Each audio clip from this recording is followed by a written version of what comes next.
गोरखपुर के बेतियाहाता इलाके में आज एक नई उम्मीद, एक नई शुरुआत हुई है। मनोशांति क्लिनिक मानसिक स्वास्थ्य और सुख शांति को समर्पित एक आधुनिक क्लिनिक का भव्य उद्घाटन किया गया।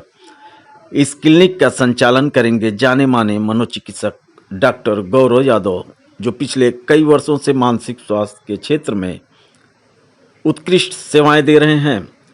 आपको बता दें कि आज के दौर में तनाव, चिंता, डिप्रेशन और नींद की समस्या जैसी दिक्कतें आम हो चुकी है। ऐसे समय में मनोशांति क्लिनिक का उद्देश्य है कि लोगों को उनके मन के बोझ से मुक्त करना और जीवन में फिर से मुस्कुराहट और सुकून लाना।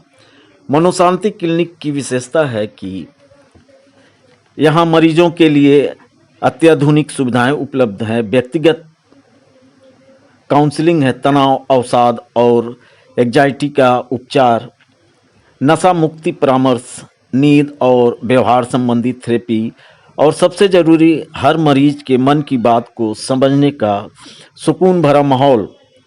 उद्घाटन के इस अवसर पर क्षेत्र के कई सम्मानित नागरिक, समाजसेवी और युवा साथी मौजूद रहे।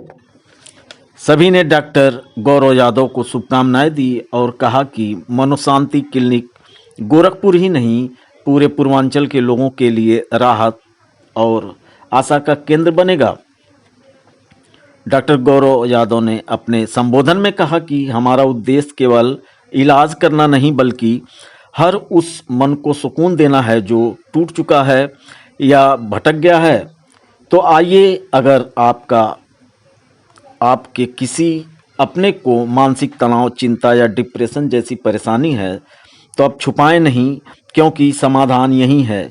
मनोशांति क्लिनिक बेतियाहाता, गोरखपुर, जहां मन को मिले राहत और जीवन को नई दिशा। मैं डॉक्टर गौरव यादव हूँ। मैंने एमबीबीएस और एमडी साइकेट्री में बीआरडी मेडिकल कॉलेज से कंप्लीट किया था और आज मनोशांति क्लिनिक करके हमारी क्लिनिक का इनोवेशन है, जो वैसे मानसिक रोगों से डील किया जाता है, जिसमें आज के टाइम में जो मानसिक बीमारियां का एक इंसिडेंस और प्रेवलेंस बढ़ा हुआ मिल रहा है। इनके जितनी भी मानसिक बीमारियां हैं, ये एक तरह से अभी अभिशाप के तौर पे नहीं रह गई हैं। इनका इलाज पूरी तरह से संभव है, इनके बचाव है, रोकथाम है और होने के बाद इनका इलाज भी पूर्णतः संभव है। जैसा कि मानसिक बीमारियां कैसे प्रतीत होता है कि किनको मानसिक बीमारी हो गई है?